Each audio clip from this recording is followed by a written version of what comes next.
Hi welcome to MVR logics సంఖ్యా వ్యవస్థ number system నుండి వన్ ఆఫ్ ద క్వశ్చన్ మనం డిస్కస్ చేస్తున్నామండి. రెండు సంఖ్యల మొత్తం 13 మరియు వాటి మధ్య గల భేదం 5 అయినా అందులో గరిష్ట సంఖ్య ఎంత అని ఇచ్చాడండి. సో ఇలాంటి క్వశ్చన్ ఎగ్జామ్ పాయింట్ ఆఫ్ లో వస్తే ఏ విధంగా సాల్వ్ చేయాలో చూద్దాం. ఫస్ట్ ఆఫ్ ఆల్ మనకి ఇక్కడ రెండు సంఖ్యలు తెలియదు కాబట్టి వాటిని నేను ఏ కామా బి అనుకుంటున్నానండి. అయితే ఆ రెండు సంఖ్యల మొత్తం మనకి 13 అని ఇచ్చాడు. అంటే ఏ ప్లస్ బి ఈక్వల్స్ టు మనకి 13 ఇచ్చాడండి. వాటి మధ్య గల భేదం అంటున్నాడు కాబట్టి మనకి ఇక్కడ ఏ మైనస్ బి ఈక్వల్స్ టు మనకి ఎంత ఇచ్చాడు భేదం 5 కాబట్టి 5 రాస్తున్నాను. సో మనకి ఇక్కడ క్యాన్సిల్ ఏమన్నా అవుతాయనంటే ఇక్కడ ప్లస్ బి ఉంది మైనస్ బి ఉంది కాబట్టి మనకి ఇక్కడ బి అనేది క్యాన్సిల్ అవుతుంది. సో మనకి ఇక్కడ 2a ఈక్వల్స్ టు మనకి ఎంత వస్తుంది అని అంటే 18 వచ్చింది. ఏ యొక్క వాల్యూ రావాలి అని అంటే మనం ఇక్కడ 2ని అటు తీసుకెళ్ళాలి కాబట్టి 18/2 చేస్తే మనకి 2 1 2 9 కాబట్టి మనకి వాల్యూ ఎంత వచ్చిందంటే ఏ యొక్క వాల్యూ ఎంత అంటే మనకి 9 అనేది వచ్చింది. మరి ఇది గరిష్ట సంఖ్యన కనిష్ట సంఖ్యన తెలియాలి అని అంటే మనకి బి యొక్క వాల్యూ కూడా రావాలండి. సో ఫస్ట్ ఆఫ్ ఆల్ మనకి ఇక్కడ ఇచ్చినటువంటి వాల్యూ ఈ రెండిట్లలో ఏదో ఒక వాల్యూలో మనం ఇక్కడ ఏ యొక్క వాల్యూని ప్రతిక్షేపిద్దాం. ఫస్ట్ వాల్యూ నేను తీసుకుంటున్నానండి. ఏ ప్లస్ బి ఈక్వల్స్ టు మనకి ఇక్కడ 13 అని ఇచ్చాడు కదా. ఇందులో ఏ యొక్క వాల్యూను నేను ప్రతిక్షేపిస్తున్నాను అంటే 9 ప్లస్ బి ఈక్వల్స్ టు 13.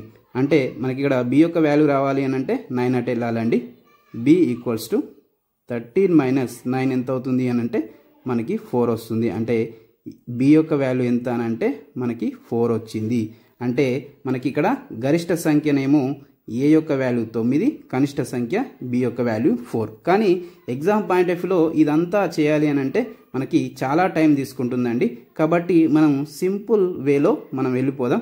మనం ఇక్కడ మెథడ్ 2లోకి వెళ్ళిపోదామండి, షార్ట్కట్ వే.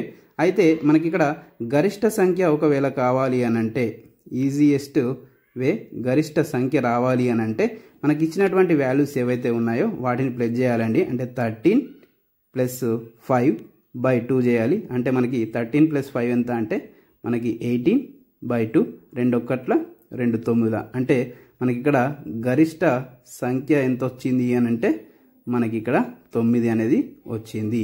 కనిష్ట సంఖ్య రావాలి అని అంటే ఫార్ములా ఉందండి. ఏంటి అని అంటే కనిష్ట సంఖ్య రావాలి అని అంటే మనకి ఇక్కడ ఇచ్చినటువంటి వాల్యూస్ ఏవైతే ఉన్నాయో వాటిని మైనస్ చేయాలి. అంటే 13 మైనస్ 5/2 చేయాలి. మనకి ఎంత వస్తుంది అంటే 13 మైనస్ 5 ఎంత అని అంటే 8/2 వస్తుంది. 2 1 2 4 కాబట్టి మనకి ఇక్కడ కనిష్ట సంఖ్య ఎంత అవుతుంది అని అంటే మనకి 4 అనేది వస్తుంది.